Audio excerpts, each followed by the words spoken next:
నమస్కారం ప్రియమైన ప్రేక్షకులారా, మీకు స్వాగతం. ఈరోజు మనం గరుడ పురాణంలోని ధర్మకాండ భాగంలో ప్రేతకల్పం గురించి మాట్లాడబోతున్నాం. ఇందులో ఒక మనిషి చనిపోయిన తర్వాత అతని 3 వస్తువుల గురించి చెప్పబడింది. ఈ వస్తువులను ఎవరూ ఎప్పటికీ వాడకూడదు. ఒకవేళ వాడితే భయంకరమైన బాధలు అనుభవించాల్సి వస్తుంది. అనేక రకాల నష్టాలు కూడా సంభవిస్తాయి. అందుకే ప్రతి తెలివైన వ్యక్తి ఈ వస్తువుల గురించి తప్పనిసరిగా తెలుసుకోవాలి. శ్రీకృష్ణుడు గరుడునికి చెప్పిన ఈ అద్భుతమైన జ్ఞానం మన మనస్సును ఉద్ధరిస్తుంది. ఈ కథ వింటే మీ జ్ఞానం కూడా పెరుగుతుంది. కాబట్టి ఈ కథను పూర్తిగా వినండి, ఎందుకంటే అర్ధంతరంగా వినడం వల్ల జ్ఞానం అసంపూర్ణంగా మిగిలిపోతుంది. అది ప్రమాదకరం కూడా. సరే రండి ప్రారంభిద్దాం మిత్రులారా.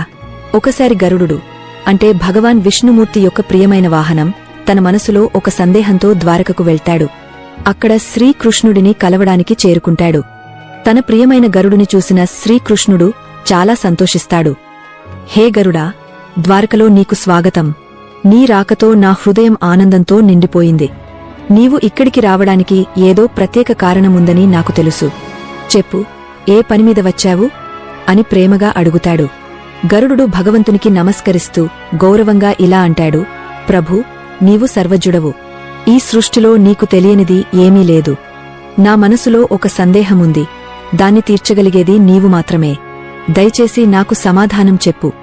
శ్రీకృష్ణుడు నవ్వుతూ, హే పక్షరాజా, నీ సందేహం ఏదైనా సరే భయపడకుండా అడుగు.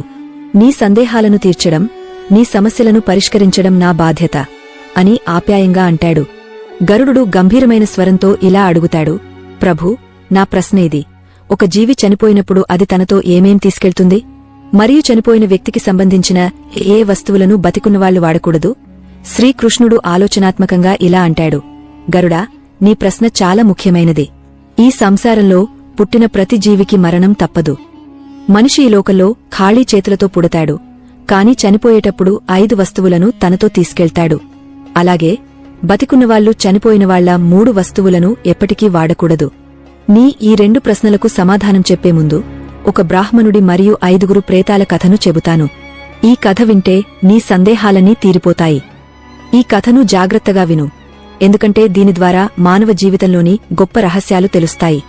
ఈ కథ వినడం వల్ల కోట్లాది పాపాలు నశిస్తాయి. కాబట్టి ఈ కథను ఎక్కువ మందికి చెప్పు.